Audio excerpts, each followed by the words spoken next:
जैसे कि कोई भी सॉफ्टवेयर हो, कोई भी एप्लीकेशन हो, उसका डेटा हमें स्टोर करना होता है और अलग अलग तरह के स्टोरेज ऑप्शंस अवेलेबल है। हम लोग अपना बायोडेटा वर्ड फाइल में, पीडीएफ में स्टोर करते हैं, मतलब वो इंफॉर्मेशन लिखते हैं। कोई फाइल्स में डेटा स्टोर होता है, जैसे कि एक्सेल में डेटा स्टोर होता है, अगर किसी को पता है तो ठीक है, नहीं तो इट्स फाइन। एक्सेल में डेटा स्टोर होता है। इस तरीके के स्टोरेज लोकेशन है। हम भी अलग अलग वैल्यूज एरे के अंदर जो है स्टोर करते हैं। ये भी एक स्टोरेज वाला पार्ट है। हाँ, लेकिन इसमें अभी अगर बहुत सारी फाइल्स हो, बहुत सारे एक्सेल्स हो, जैसे कि पूरा आधार कार्ड का डेटा, एक सिर्फ इंडियन कंट्री है उसके पास ही आधार कार्ड का डेटा है, मान के चलते 50 करोड़ का आधार कार्ड का इंफॉर्मेशन है। वो अगर अलग अलग एक्सेल शीट में अगर हम लोग स्टोर करते हैं, या तो मैं सिंपल एग्जांपल दे देता हूँ कि अगर मैं फाइल में स्टोर कर सकता हूँ तो क्या होगा। ये फाइल ए है, इसका नाम है, इसमें नाम लिखा है संतोष राहुल, ठीक है। एंड दूसरे जगह पे लिखा है, फाइल का नाम बी है, यहाँ पे लिखते हैं हम लोग सूरज, और लिखते हैं नाम अमन। अभी मुझे क्या करना है, मुझे ढूंढना है, ऐसे बहुत सारे फाइल है, सी, स्वाति, स्वाति एंड स्नेहा। मान लीजिए ये दो दो नेम है, इसके अंदर लगभग 10-10 हजार नाम है, और उनमें से मुझे डेटा जो है लेना है स्वाति नाम का। ये नेक्स्ट फाइल है।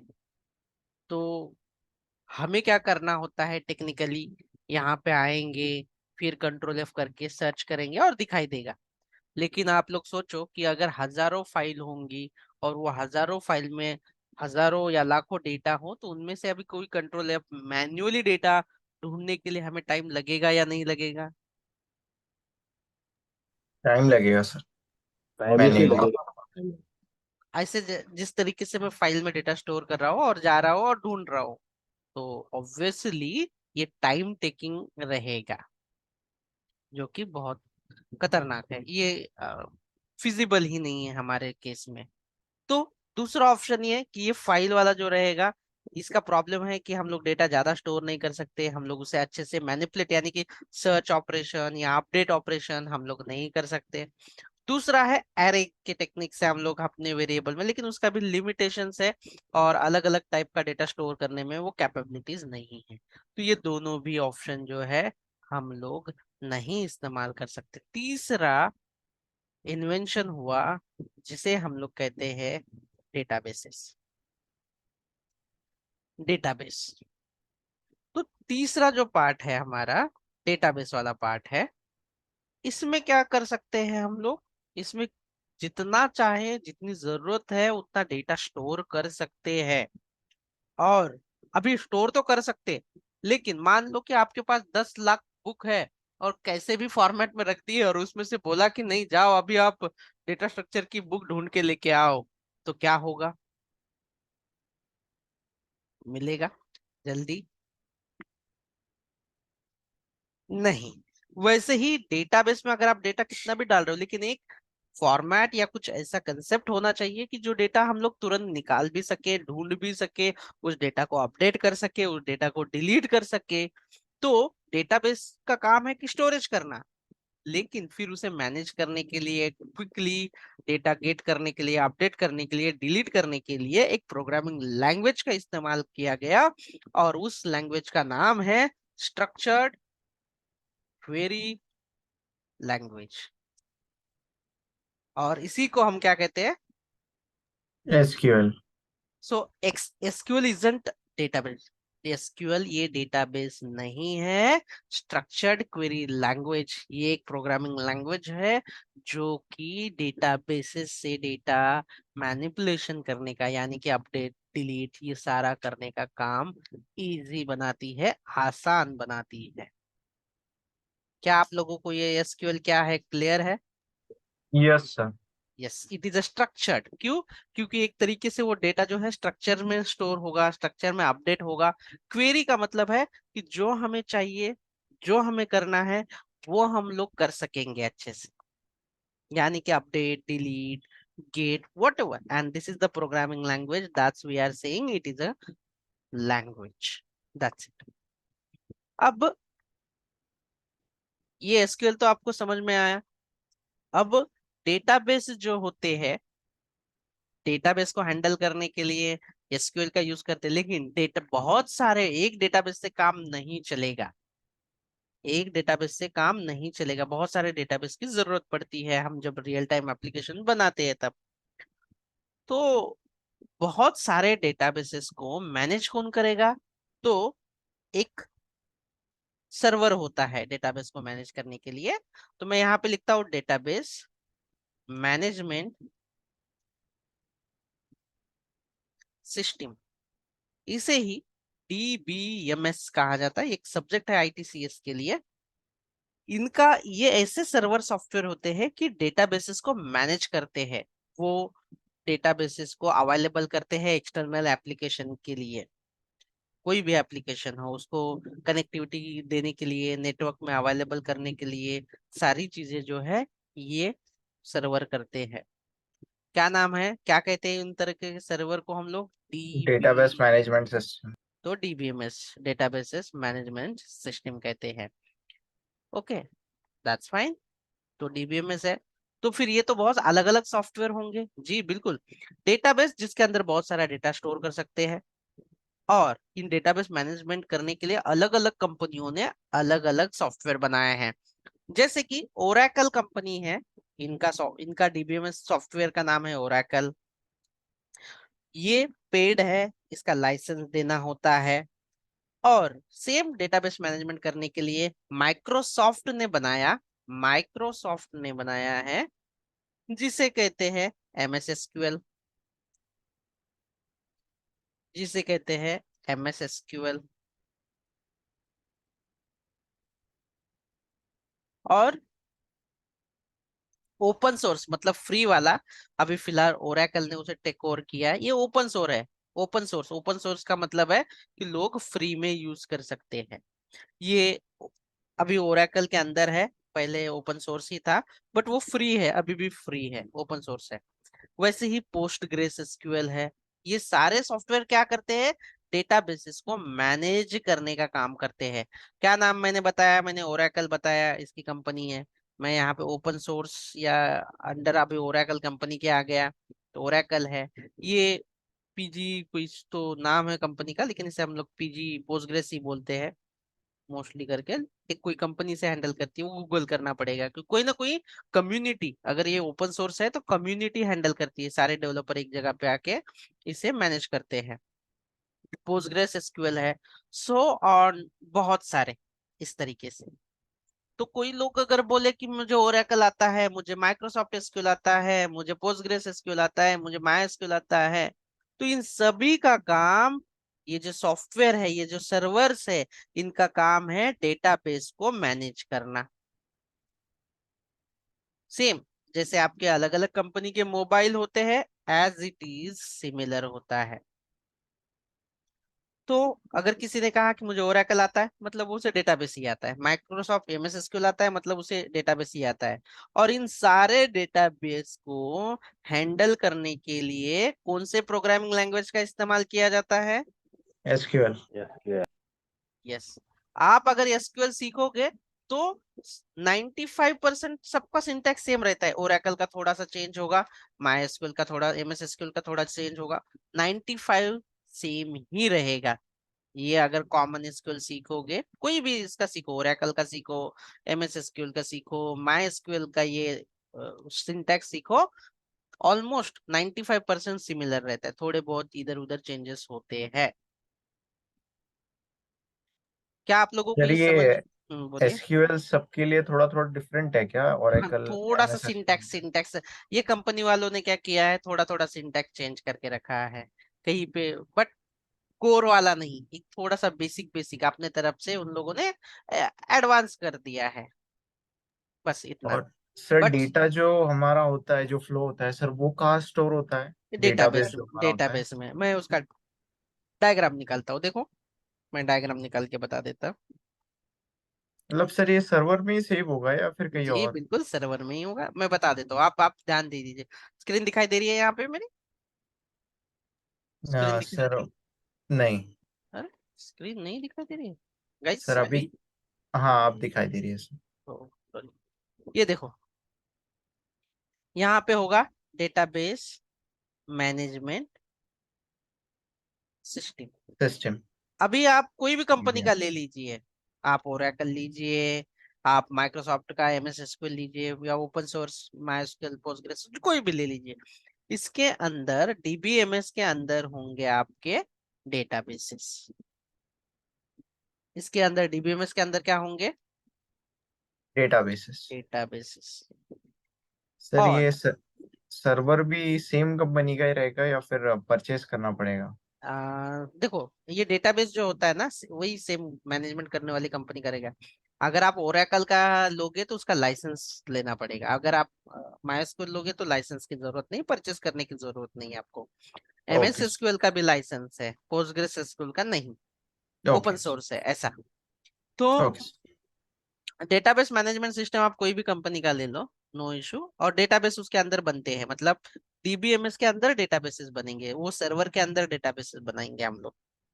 ठीक है। अभी डेटाबेस डेटाबेस का जो डेटा है वो कहाँ पे स्टोर होता है?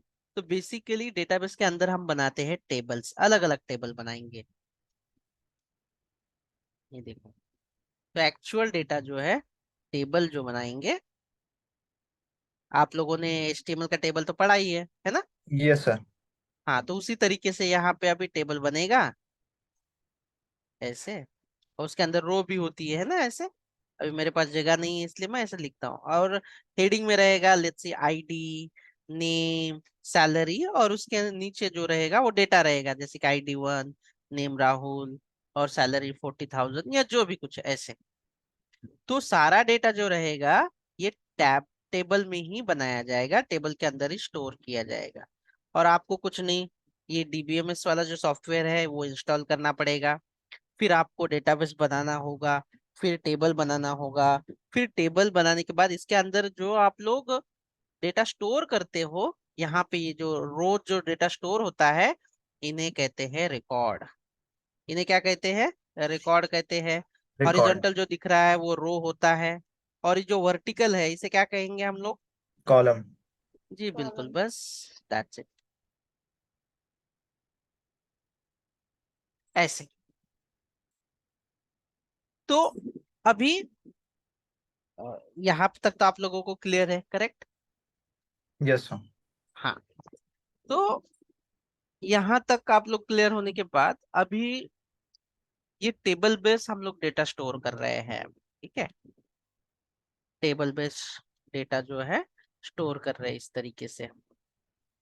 और आगे चल के जितने भी बनाएंगे डेटाबेसेस, और देखो डायरेक्ट टेबल नहीं होता, आपका पहले डेटाबेस होगा, फिर उसके अंदर टेबल होगा। क्या आप लोगों को ये पार्ट क्लियर है अभी? ये वाला, yes sir. Yes sir. Everyone getting clear? Yes sir. चाहता हूँ इसमें थोड़ा सा, देखो, डेटाबेसेस जो मैनेज करते हैं डीबीएमएस जो है, इसमें दो कैटेगरी अभी आ गई, अभी तक जो था आई गेस 2015 या उसके आसपास के बाद। मैं एक बार सर्च ही कर लेता हूँ, उसका एग्जैक्ट ईयर मुझे भी याद नहीं है।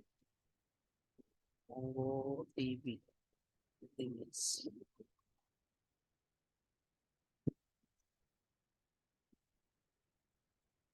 फर्स्ट रिलीज, मैं एग्जैक्ट टाइम निकाल के बता देता हूँ आपको। 2009 के आसपास फर्स्ट रिलीज इसका आया था। तो अभी हम लोग डिस्कस करते हैं 2009 के बाद थोड़ा सा, बहुत पुराने जमाने से सिर्फ इसी टेबल फॉर्मेट में ही डेटा स्टोर किया जाता था, लेकिन 2009 के बाद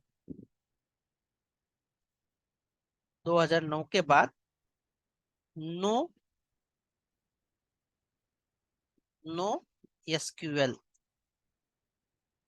इसका मतलब है not only SQL, not only SQL, ठीक है? Not only SQL. अब पहली जो कैटेगरी थी जो डीबीएमएस की, मैं वापस से एक बार आप लोगों को रिवाइज करा देता हूँ पेंट में, मैं लिंक कर देता हूँ कैटेगरीज की। यहाँ पे डीबीएमएस है, स्क्रीन दिखाई दे रही है पेंट की आपको? Yes sir. हाँ। पहली कैटेगरी आती है, पहली कैटेगरी आती है RDBMS, जिसे हम लोग SQL से मैनेज करते थे। और दूसरी 2009 के बाद और एक इन्वेंट किया गया, जिसे हम लोग अनस्ट्रक्चर्ड डेटाबेस मैनेजमेंट सिस्टम कह सकते हैं, या सिर्फ हम लोग यहाँ पे नो SQL लिखेंगे यहाँ पे। अब दोनों में फर्क क्या है ये समझ लीजिए, ये बहुत इंपॉर्टेंट है। RDBMS का फुल फॉर्म होता है रिलेशनल डेटाबेस मैनेजमेंट सिस्टम। अब इसे रिलेशनल क्यों कहा जाता है, इसका रीजन भी है। जैसे कि एक टेबल बनाया गया, टेबल के ऊपर इसके रिलेशनशिप है। देखिए, एक टेबल बनाया गया एम्प्लॉय नाम का, और इस टेबल के अंदर डेटा डाल दिया है हम लोगों ने।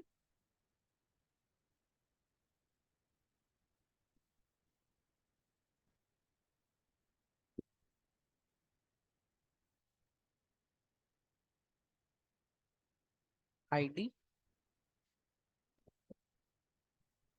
नेम, ऐसे, ठीक है। एक इसमें डाल दिया हमने, और यहाँ पे नाम डाल दिया लच्छी सागर। अभी मुझे क्या करना है कि कुछ दिनों बाद या बाद में डिपार्टमेंट का टेबल जो है बनाया गया। अभी अलग अलग डिपार्टमेंट होते हैं, जैसे कि ID, यहाँ पे ID लिखेंगे और यहाँ पे डिपार्टमेंट का नेम लिखेंगे, डिपार्टमेंट नेम। अभी कौन से डिपार्टमेंट होते हैं, जैसे कि IT एक डिपार्टमेंट हुआ, HR एक अकाउंट्स, डिपार्टमेंट हुआ, अकाउंट एक डिपार्टमेंट हुआ। सेल्स। अभी क्या करते हैं ना, हम लोग क्या करते हैं यहाँ पे कि हम जो है इन दोनों टेबल को कनेक्ट करते हैं, रिलेटेड करते हैं। कैसे रिलेटेड करते हैं ये दिखा देता हूँ मैं आप लोगों को।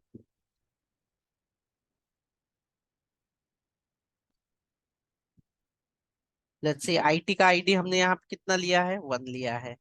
HR का ID हम लोग लेते हैं 2, अकाउंट का ID हम लोग लेते हैं 3। अब ये दोनों टेबल हमें अगर जोड़ने हैं, हम लोग इसे जोड़ते हैं, हम लोग सीखेंगे इसे प्रैक्टिकली भी। और यहाँ पे कॉलम बनेगा जिसका नाम है डिपार्टमेंट ID। मैं शॉर्टकट में लिख देता हूँ डिपार्टमेंट ID। ठीक है, तो यहाँ पे हम लोग लिखेंगे IT का, अगर सागर अगर IT का एम्प्लॉय है तो IT का ID क्या है, वन। तो यहाँ वन। पे ID कर देंगे। तो ये इस तरीके से दो टेबल को जोड़ता है, मतलब मल्टीपल टेबल की रिलेशन बनती है। ये फॉर्मेट में हम लोग डेटा स्टोर करते हैं, इसीलिए इस तरह के इसको रिलेशनल डेटाबेसेस या RDBMS relational database management system कहते हैं। That's- और जितने भी नए टेबल बनेंगे, एक टेबल दूसरे के साथ कनेक्ट रहेंगे, जैसे जैसे हमें जरूरत पड़ती जाएगी। लेकिन ये किसी पर्टिकुलर सिनेरियो में जो है ये सूट करते हैं, फिट करते हैं। लेकिन जैसे कि अगर मुझे बायोडेटा स्टोर करना है, तो आप लोग मुझे बताइए कि biodata directly as a file store करना सही रहेगा, या उसकी एक एक इंफॉर्मेशन ऐसे टेबल में स्टोर करना सही रहेगा। एक एक इंफॉर्मेशन। एक एक इंफॉर्मेशन करेंगे तो इसका क्या मतलब होगा कि 4-5 टेबल बनेंगे, और 4-5 टेबल से जो डेटा निकालने के लिए, फेच करने के लिए जो टाइम जाएगा वो ज्यादा जाएगा। तो हम क्या करते हैं, अगर मान लो एक ऐसा सिस्टम मिला आप लोगों को कि यहाँ पे बायोडेटा स्टोर किया। देखो, एक सिस्टम में डाल देता हूं मैं डायरेक्टली, ये जो फाइल है एज अ बायोडेटा जो है यहाँ पे मैंने डाल दिया, और इसे एक ID दे दिया। जैसे कि ये सूरज, एक ID देते जाओ, उसका नाम है सूरज। अब जब मैं ढूंढना है मुझे सूरज का डेटाबेस, सूरज का बायोडाटा, तो मैं की को सर्च करूंगा सूरज, और ये फाइल को जो है डिस्प्ले करूंगा। ठीक है, तो मुझे बायोडाटा के अंदर उसका photo, first name, last name सब कुछ मिलेगा।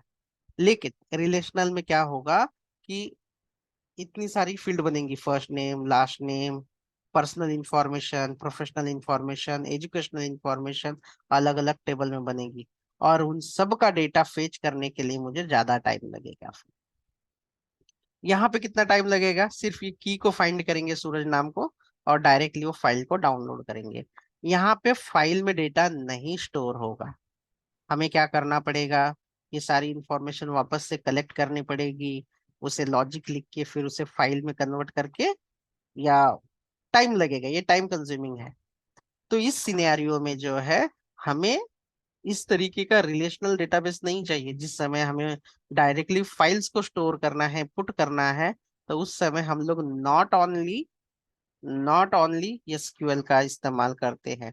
और कुछ ऐसे यूज केसेस भी है जहाँ पे हमें एसक्यूएल टाइप के डेटाबेसेस, जो प्रोग्रामिंग लैंग्वेज है वो यूज होते हैं, आरडीबीएमएस का ही इस्तेमाल करना होता है। तो नो सिक्वल में मेजरली कौन से डेटाबेसेस है, कसांड्रा, मोंगो बेस, एच बेस है, ये वाले जो डायरेक्टली फाइल जेसन स्टोर कर देते हैं। That's it. फिर इसमें से कौन सा सीखने वाले हैं? हम मोंगोडीबी सीखने वाले हैं ना, मे बी। दोनों भी। हाँ, इसमें से मोंगोडीबी आप सीखने वाले। Sir MongoDB and MySQL. Hmm. तो वापस से एक बार हम लोग रिवाइज करते हैं। गूगलला जा विजिबल आणि आहे का? हा विजिबल आहे, गूगलला जा आणि डाउनलोड माय एसक्यूएल करा.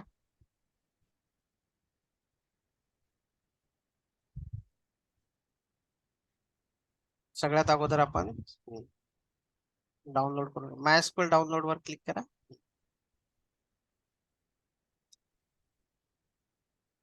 खाली जा. बरोबर. माय एसक्यूएल इन्स्टॉलर कुठे दिसत आहे का, माय एसक्यूएल इन्स्टॉलर? नाही नाही, ते नाही. बॅकला या, गुगलवरच होतं ते माय एसक्यूएल इन्स्टॉलर. इथे बघा, खाली खाली खाली का, वर वर वर, सेकंड सेकंड आहे तो, हा तो वाला. बघा, इन्स्टॉलरने ना तुम्ही क्लायंट पण इन्स्टॉल करू शकता आणि सर्व्हर पण. हे 8.33 वाला घ्या, 2.4 MB वाला, हे छोटं आहे ना. हा. है ना सर? हा हा इन्स्टॉलर आहे, जो हेल्पर आहे, हेल्प करतो इन्स्टॉलर. साइन लॉग इन वगैरे काय नाही करायचं. खाली बघा ऑप्शन आहे तुम्हाला, no, not thanks, no thanks, just त्याच्यावर क्लिक करा. हे ओरॅकल कंपनी अक्वायर्ड केलेलं आहे. हा इन्स्टॉलर आहे, हा सर्व्हर आणि क्लायंट दोन्ही इन्स्टॉल करायला हेल्प करेल आपल्याला.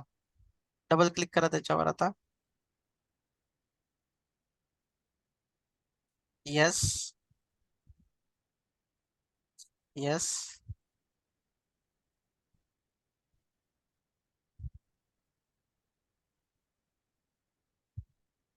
हा कस्टम करा, सर्व्हर नाही आपल्याला. कस्टम कस्टम, आपल्याला दोन्ही करायचं ना, म्हणून नेक्स्ट. मायस्क्वेल सर्व्हर दिसत आहे पहिला ऑप्शन, यस सर. एक्सपांड करा. हा, एक्सपांड करा त्याला, अजून एक्सपांड करा. हा, आता अजून त्या 8 ला एक्सपांड करा. हा, आता पहिलंच घ्या, पहिल्यावाला क्लिक करा आणि arrow वर क्लिक करा. खाली बघा एरो दिसतोय ग्रीन छोटासा. हा. हा हा आला. आता त्याला मिनिमाइज करा त्या मायस्क्वेल ला. एवढे सगळे वर्जन अवेलेबल आहेत त्याच्यामध्ये. अजून त्या पूर्ण सर्व्हरलाच हे करा.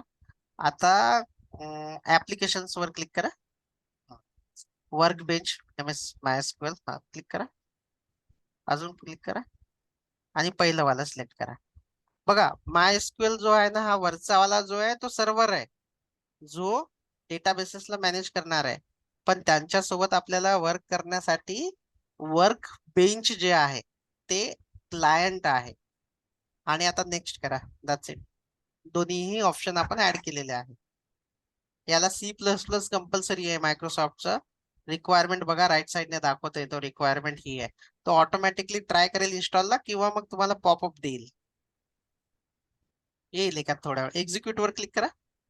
खाली बघा एक्झिक्यूट आहे, क्लिक करा. आता जर का ऑलरेडी C++ असेल, डाउनलोड होत आहे तुमचं, ऑलरेडी C++ आहे. ज्यांच्या याच्यामध्ये C++ नसेल, व्हिज्युअल C++, तर तुम्हाला ते येस करून इन्स्टॉल करावं लागेल. बाय डिफॉल्ट येतं ते चूज करायला, फक्त तुम्ही येस करायचं.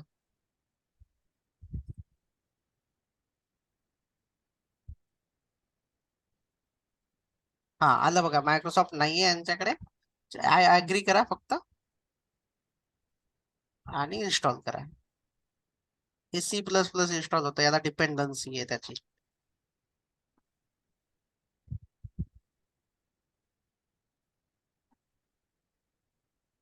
अमन सर यांना नंतर थोडीशी शॉर्ट मध्ये डिस्कस करा की रिलेशनल डेटाबेसेस आणि Yes, sir. डेटाबेसेसचं Yes, yes. काही जणांना थोडस जड जात असेल. क्लोज करा त्याला आणि नेक्स्ट करा. एक्झिक्यूट. आता ते अगोदर C++ झालं, आता हे सर्व्हर डाउनलोड होत आहे आणि क्लायंट वर्कबेंच डाउनलोड होईल. आता एक्झिक्यूट करून द्या. हे बघा डाउनलोड होत आहे दोन्ही पण.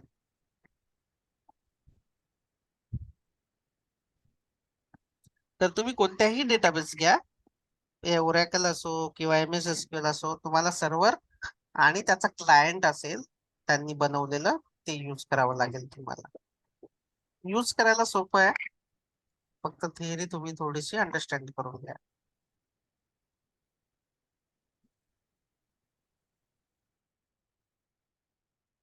Next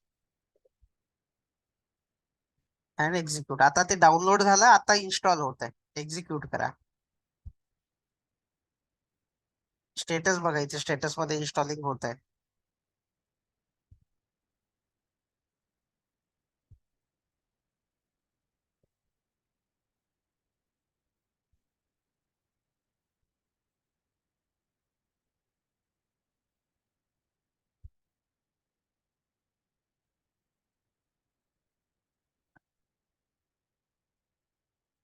next next. आता इथे कॉन्फिगरेशन विचारत आहे, बाय डिफॉल्ट ठेवून द्या त्याला. Next next. इथे तुम्हाला जो पासवर्ड हा लक्षात ठेवा, तुम्हाला लागणार आहे प्रत्येक वेळेस ओपन करताना.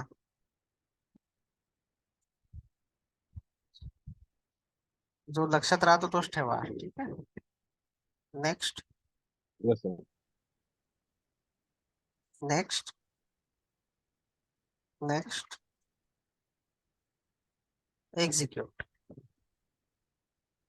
आता हा जे काही कॉन्फिगरेशन आहे, फायरवॉल रूल आहे, ते सगळं सेट होत आहे, कॉन्फिगरेशन होत आहेत. आता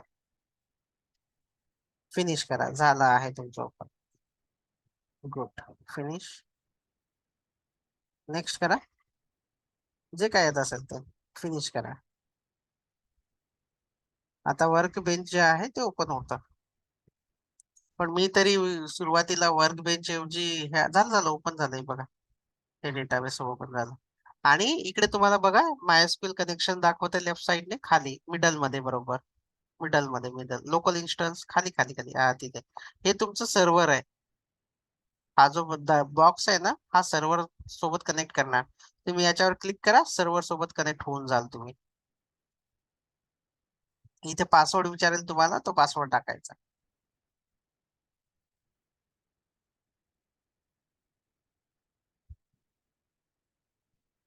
आणि अशी विंडो इथे तुम्हाला ही जी क्वेरी लिहिलेलं आहे 1 नंबर, तिथे तुम्हाला सर्व हे करावं लागतं. डेटाबेसेस इथे तुमचे दिसून येतील सर्व गोष्टी.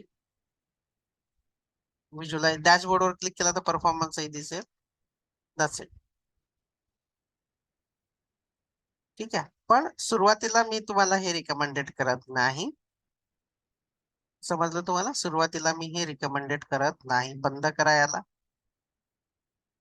आळस येऊन जातो माणसाला, सगळ्या क्वेऱ्या जाग्यावर राहतात, कॉपी पेस्ट करतात आणि तेच चालवतात, म्हणून जिथे स्टोअर होत नाही ते. आता सध्या तुम्ही सर्च वर क्लिक करा आणि MySQL सर्च करा. कमांड लाईन यूज करतो मी आता. MySQL हे बघा, कमांड लाईन क्लायंट दिसत आहे, MySQL 8.1. क्लिक करा, पासवर्ड टाका इथे. Yes, this is a good one. काही स्टोअर राहत नाही, म्हणजे store in the sense command किंवा क्वेरी ज्या लिहिलेल्या आहेत त्या राहत नाहीत, चालल्या जातात. बस एवढाच पार्ट होता. अजून काही शिकायचंय पुढे? टेबल क्रिएट करणं, डेटाबेस क्रिएट करणं खूप सोपं आहे. थांबा एकच मिनिट हा. एक टेबल क्रिएट पाहू सर. थांबा थांबा. ही प्रोग्रामिंग लँग्वेज एवढी सोपी आहे की तुम्हाला डेटाबेस क्रिएट करायचा आहे तर लिहा क्रिएट. सगळ्यांना क्रिएटचं स्पेलिंग येतं का? Yes sir. हो सर. हो सर. आणि लिहा डेटाबेस. काय क्रिएट करायचं? डेटाबेस क्रिएट करायचा. स्पेस डेटाबेसचं काय नाव पाहिजे द्या. सेमीकॉलन. एंड केलं ना म्हणून. थांबा इथे. अरे एक्झिक्यूट पण केलं का? काय याच्यातनी डेटाबेस क्रिएट केला? तुम्हाला वाटतं की एकदम टफ लँग्वेज होती ही? नाही नाही सर. स्वाती, काय आपण लिहिलं क्वेरी ती कळाली का? हो सर. काय लिहिलं? क्रिएट क्रिएट डेटाबेस आणि टेबलचं डेटाबेस. नेम. नाही नाही डेटाबेसचं नाव आहे ते. डेटाबेसचं नाव. डेटाबेस. डेटाबेस. हा. आता जर का आपल्याला बघायचे असतील की आपल्या या सॉफ्टवेअर मध्ये किती डेटाबेसेस आहेत तर काय करायचं? शो डेटाबेसेस करा. शो म्हणजे काय आता तुम्हाला माहितच असेल. Show databases. सेमीकॉलन. गडबड झाली. स्पेलिंग वगैरे चुकलं का बघा. स्पेलिंग मला मिस्टेक हो झाली. सर. हो हो. हा. खरं?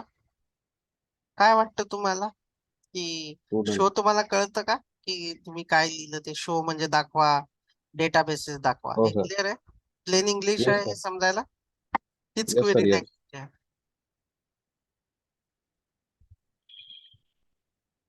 काय तुम्हाला ते दिसत आहे डेटाबेस क्रिएट झालेला? Yes sir. हे म्हणजे येस सर. शिकवलं जाईल तुम्हाला. असं असं काही नाहीये की समजायला अवघड पार्ट नाहीये हा.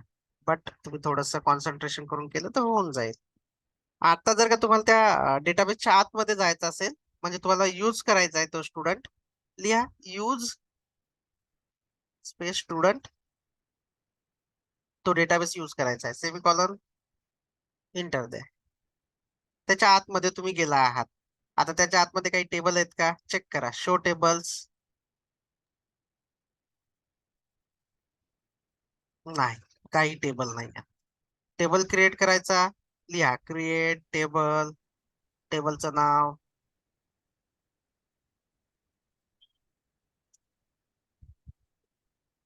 एम्प्लॉय करा. EMP. आता याच्यामध्ये ना कॉलम पाहिजे. थांबा थांबा. कॉलम द्यावे लागतील ना. पॅरेंथिसिस ओपन करा. हा.